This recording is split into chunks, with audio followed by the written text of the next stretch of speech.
उत्तर प्रदेश के एक छोटे से गांव रामपुर में मोहन नाम का एक आदमी रहता था। मोहन का घर गांव के किनारे था, जहां खेतों के बीच से होकर एक पतली सी पगडंडी गुजरती थी। उसकी जिंदगी सादगी भरी थी, लेकिन उसके घर का सबसे प्यारा साथी था एक हरे रंग का तोता जिसका नाम था मणि। मणि कोई साधारण तोता नहीं था, वह बोलना जानता था और मोहन से अक्सर लंबी बातें करता था। पिंजरे में रहते हुए भी उसकी आंखों में आसमान देखने की तड़प साफ झलकती थी। एक दिन सुबह सुबह जब मोहन अपने खेत की तरफ जा रहा था, मणि ने पिंजरे से पुकारा, मालिक सुनो। मोहन ने रुक कर कहा, हाँ मणि, क्या हुआ? तोते ने धीमे स्वर में कहा, मालिक, आज आप बाजार जा रहे हो ना? हाँ, क्यों? बाजार के उस पार कौशलपुर नाम का गांव आता है। वहाँ मेरा गुरु तोता रहता है। अगर आप वहाँ से गुजरे तो मेरे लिए एक संदेश पहुँचा दीजिएगा। मोहन मुस्कुराया, तुम्हारा गुरु तोता? अच्छा, क्या संदेश देना है? मणि ने पंख फड़फड़ाते हुए कहा, बस इतना कहना, आजाद हवाओं में सांस लेने वालों के नाम, एक बंदी तोते का सलाम। मोहन ने हंसकर हामी भर दी और अपने काम पर निकल गया।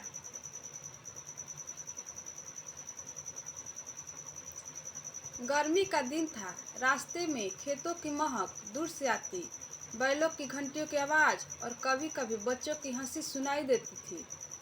मोहन ने जैसे जैसे कौशलपुर के करीब पहुंचा, उसने देखा कि गांव के चौक में लोग पंछियों की खरीद फरोख्त कर रहे थे। वहीं एक बड़े से लोहे के पिंजरे में बैठा था मणि का गुरु तोता। उम्रदराज, आंखों में अनुभव की चमक, लेकिन चेहरा थका हुआ था। मोहन उसके पास गया और बोला, भाई, तुम्हारे एक शिष्य ने तुम्हारे लिए एक संदेश भेजा है। गुरु तोते ने सिर उठाया, जैसे किसी भूले बिसरे रिश्तेदार की खबर सुनने वाला हो। मोहन ने कहा, उसने कहा है, आजाद हवाओं में सांस लेने वाले के नाम, एक बंदी तोते का सलाम।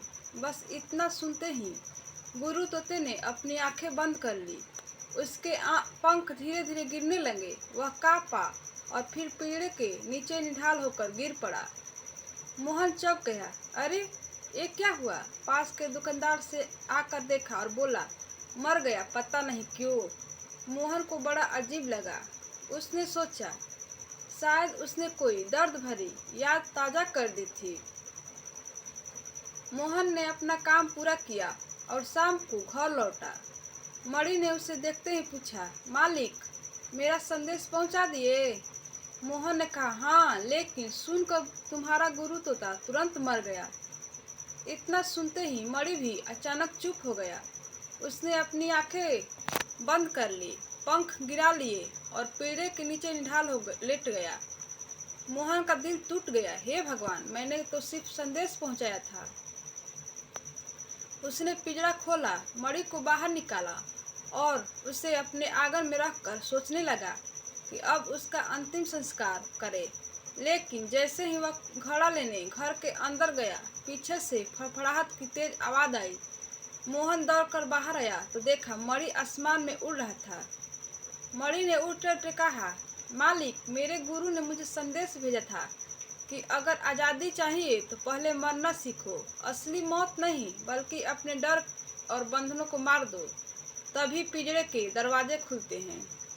मोहन वहीं खड़ा रह गया। उसे समझ आ गया कि पिंजरा सिर्फ लोहे का नहीं होता है, कई बार यह हमारे मन में होता है।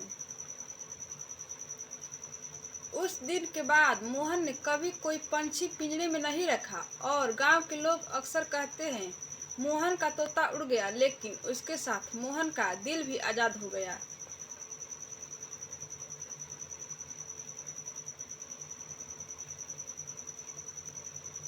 कहानी का संदेश, अगर सच में आज़ादी की हवा में सांस लेना चाहते हो तो अपने डर, लालच और झूठ की सुरक्षा मौत जरूरी है। साहस की कमी हमें पिंजरे में कैद रखती है, चाहे वह पिंजरे सुनने